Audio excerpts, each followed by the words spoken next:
The absolute cheapest weapons in all of Escape from Tarkov. Are they any good? Can we get away with spending minuscule amounts of money and still be able to take down players? Today, we're going to try and find out.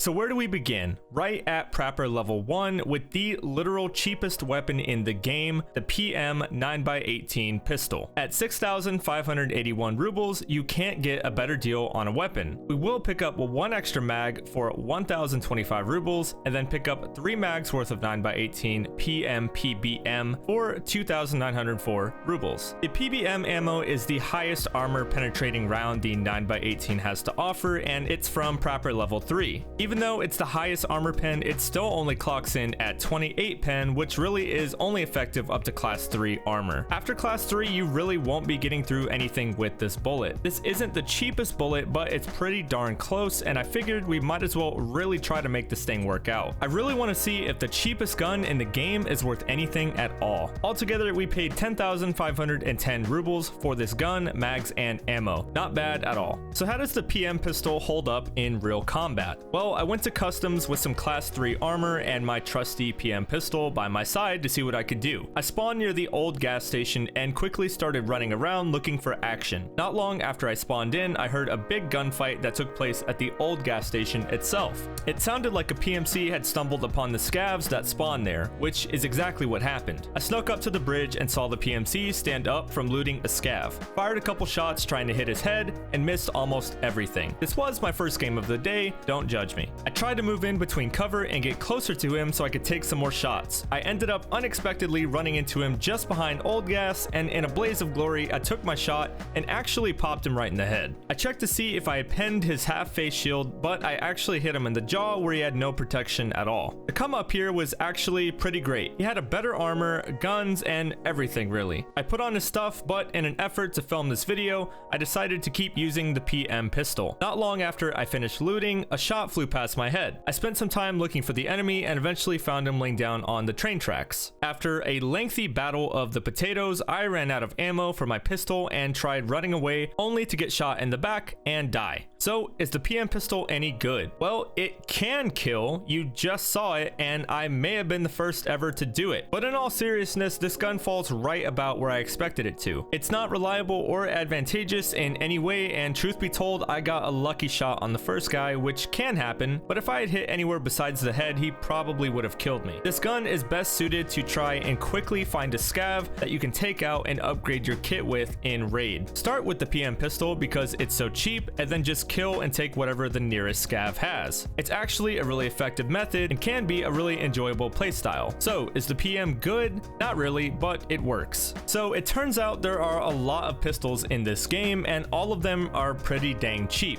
In an effort to actually make this video exciting, I'm going to move up to the next cheapest weapon in Tarkov that is not a pistol. That just so happens to be the TAZ 106 from skier level 1 for 8,917 rubles. God help us all. The TAZ is not my favorite thing. I get virtually no joy from using this barely functioning shotgun, but for this video, we will march on. I'm gonna pick up 3 additional mags from skier level 1 for a total of 2,700 rubles and 16 20x70 7.5mm buckshot rounds from skier for 448 rubles. The total cost here is going to be 12,074. Again, not bad. The TAZ ammo works like this. None of it is really good for penetrating armor, but it all does pretty decent damage to flesh. So the objective here is to either get a good headshot or go for arms or legs or anything that's unarmored. So how did the TAZ do? Not good. After 3 full attempts and deaths, I can honestly say I think the TAZ sucks. If you're gonna use this weapon, use it to kill a scav and get a better weapon. This gun just doesn't have enough flexibility. With limited damage at range and small mags, it would be a miracle for me to kill anything with half a brain. As you can see here in this clip of my third run, I tried taking on a 2-man team, and even when I felt like I was getting some decent damage off, going for the legs, praying for good buckshot spread RNG, it just couldn't cut it. I think if I had the PM pistol, I might have done done better here. I'm sure there's a TAWS lovers Facebook group out there somewhere that is going to drag me for this, but I just can't with this weapon. It's not good. I don't like it. Next on the list is the Saiga 9, coming in at 16,198 rubles from skier level 1. This thing shoots 9mm pretty accurately, and we can pretty much think of it as a super pistol. We'll grab 2 extra mags for 3,448 rubles and 30 rounds of 9mm PST from Peacekeeper level 1 for 2,268 rubles. Altogether, we spent 21,914, twice the price of the last 2 guns, but just how effective is the Saiga 9? The ammo we use here is the PST 9mm because it's got a little bit higher penetration power, which never hurts. It's still not rated for much past class 2 armor, but at least we can take down scavs with it. So how did the Saiga 9 do? It did better than the TAWS, that's for sure. I spent a lot of the match trying to find some unsuspecting prey.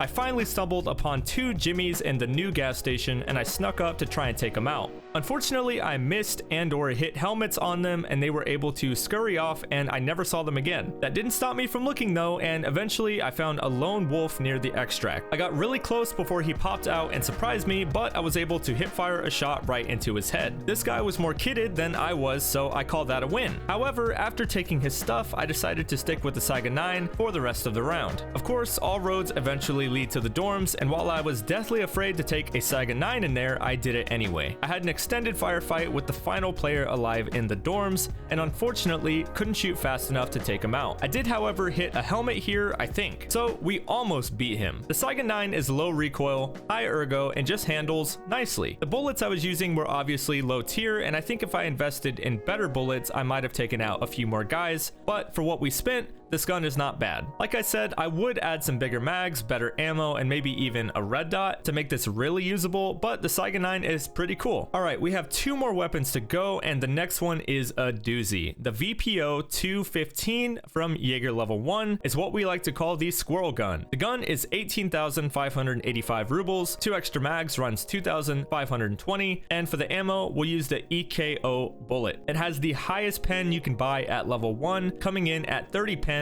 which should get through at least class 3 armor. 12 bullets will run 828 rubles, making this gun cost a total of 21,933 rubles. The cool thing about this gun is you can put a scope on it at Jaeger level 1, pick up the VOMZ 4x32 he sells, and you have a cheap little sniper. However, for this video, we're trying to go as cheap as possible, so we'll just use the iron sight. So how did the VPO do? It worked as intended. A couple of good things this gun has: 4-round mags, good iron sights, and it's easy to handle. I didn't actually get the chance to try and fight somebody at distance with this thing, but I did stumble upon a bloodbath happening in this factory here. I was trying to take out the last remaining survivor inside while I got pushed from another third party across the wall. I barely made it around the corner and had time to heal. Then the guy pushed me, and in some miraculous act of God, I was able to Tom and Jerry him and blast around through his helmet. I never got to loot him because the guy inside the warehouse pushed out and got me, but this man I took down definitely had a kit upgrade for me. The VPO has a decently strong bullet, and it will most likely go through cheaper face shields. So if you can aim well, this is the gun for you. I think of this like a mini Mosin. It's kind of got the same idea, it's just cheaper and weaker. The VPO 215 is a pretty cool budget weapon. It's not going to do you any favors, but for the price, this is an easy choice for a slower paced tactical player. The last gun we're going to look at today is the PP91 Keter from Prapor at 21,349 rubles. This is a full auto SMG that shoots out the same rounds as the PM pistol we looked at earlier. We'll pick up 3 extra mags for 4,914 rubles. We'll use the 9x18 PPT. It's a pretty decent flesh round, and it's cheap. 90 rounds cost 4,230 rubles, bringing the total of this kit to 30,493. So how does the Keter perform? I hate how well it worked, actually. I don't know what they make these things out of, but it slapped. I felt more confident having something full auto, even though I knew it was gonna have a little kick to it. I rushed over to the old construction site and chased down a couple of guys. After getting close enough, I was able to take down all 3 of a group with some controlled sprays. It was actually insane. I don't know how I else to put it. As I was fighting the last guy, I heard he was getting shot in the back from somewhere. After healing up and repacking what limited ammo I had left, which wasn't much, I tried to pinpoint exactly where the last enemy was, and I thought I saw him on top of the skeleton just down the road. So I pushed over near cover, and sure enough, he was there. This was definitely going to be the toughest fight yet, because unlike the first 3 guys, this one meant business. I fired most of my full mag into him and didn't manage to hit his face. His armor took a beating, but it wasn't enough to get the kill. I ran to cover and scrambled to see if I had any ammo left at all, and on my last mag, I was able to get the jump on him and pop him in the face. It turns out he was using PST 9mm in his Vector, which is a pretty weak bullet, so that's why my class 3 armor was able to take it. But on the reverse, my bullets definitely weren't that strong either, and he had a much stronger armor and a class 5 Corund. So in this particular situation, I can honestly say I was able to outplay a man with better armor and gun. The Keter isn't some magical hidden gem, but it is a very reliable early game weapon. The trick is you do have to be close to your enemy because the spray is a bit wild, and the bullets again are not that strong, so ideally you want to go for unarmored areas. I think with all of these cheap weapons we looked at today, the main goal is to kill something and upgrade your kit as soon as possible. In most situations, I was able to do that, and honestly, I found some really good gear out there with my little budget weapons. I think it's a totally viable playstyle to go in super cheap and 0 to hero your way through. Which one of these 5 guns would you consider the best? Let me know your thoughts in the comments below, and if you guys wouldn't mind giving this video a thumbs up, that would be cool too. You should also know that I stream on Twitch all the time, so if you want to come talk Tarkov and hang out with the amazing community we have over there, please feel free to stop by. Links to that and all my socials are down below. That's all for this one. I hope you guys have a wonderful day, and I'll see you in the next one.